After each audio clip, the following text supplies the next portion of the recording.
Hi everyone, I'm Wilma Haerkens. I'm your makeover specialist, and this video is about some of the live blood analysis clinics that I've been hosting.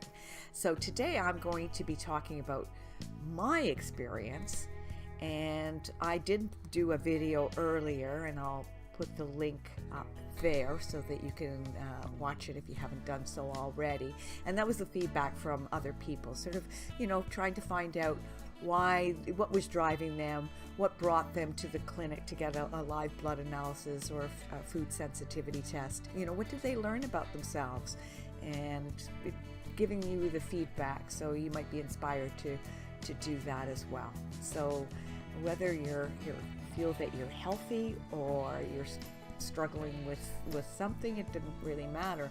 I just wanted to get the feedback from the participants that joined us at our last clinic.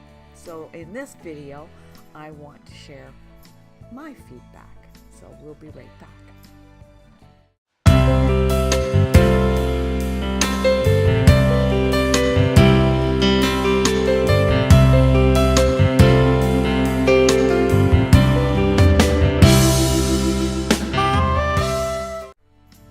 So the very first time that I had a live blood analysis was almost 2 years ago.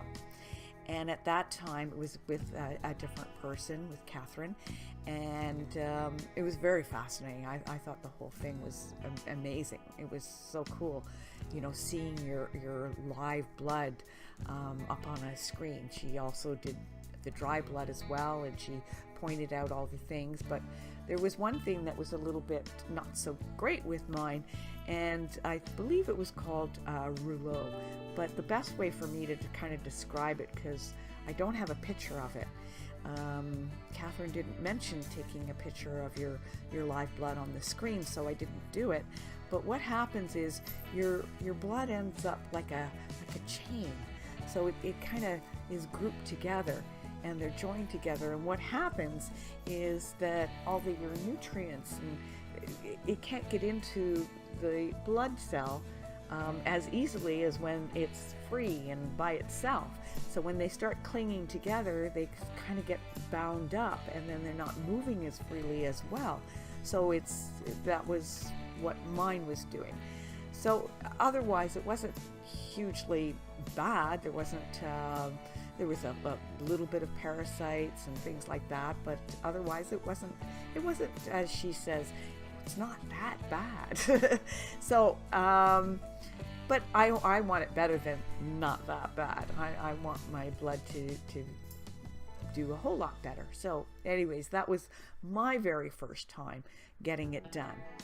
And since then, it was about a year and a half later, I decided to start hosting these. And so I host a clinic, and people can book their appointments and come in and get one of their readings done. And they can pick the live blood, which of course includes the dry blood as well. And they can also add the food sensitivity. So I was quite interested doing it myself. So of course I booked my own appointment. And I was quite excited to see my blood. It's been like a year and a half, and I was really excited to see what it's going to look like, a year and a half later. And I had made a lot of changes. So I've been, following a different diet. So I was quite excited to see my blood. So when I saw my blood, and I'll be able to show you a picture this time because Jennifer was mentioned that we should take a picture of it so that we can compare and see the difference as we follow her recommendations and see the difference. So I took a picture of it, and so I can share that with you. And you'll see in the picture there's still some areas where it's still clinging together. So the blood isn't moving quite as much as I'd like it to. And it was better than the previous time. There was no parasites that showed up in this one.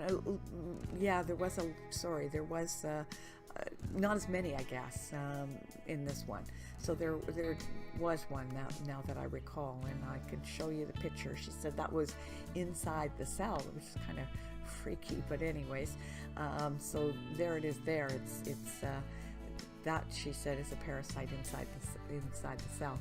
anyways, you keep working towards, making improvements and following her guidelines, and I did that.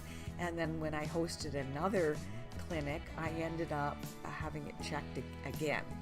So and this time when it came up on, because the first time, my iron was a little bit low. So I decided to supplement my iron, and I wanted to see if it was working. So that was more or less my big motivation, was mainly to see if there was a difference with the iron. So and the next one was 3 or 4 months later, so it wasn't a huge length of time.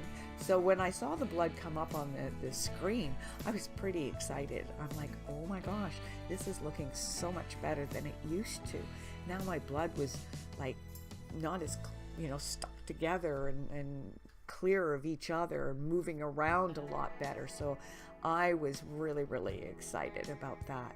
So it's really interesting to see the changes in your blood, and as you're doing some of these changes, how you can see the difference. So it's very, very, very cool as far as I'm concerned. So I highly recommend it for anybody. If you're thinking of doing it, you learn a little bit more about yourself. I mean, obviously there's more to it than blood.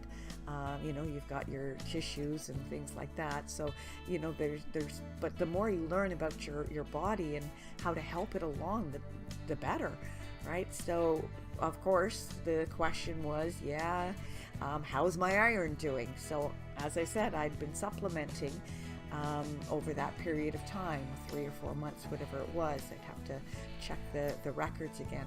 But yes, there was a difference. So she said, yes, it's not as bad as it was before, but it's still not good enough. We still need it a little bit higher. So I'm doing something a little bit different. I'll be starting with that. I haven't quite started yet, so I'll start that soon, but I also did increase. So some of the changes that I did do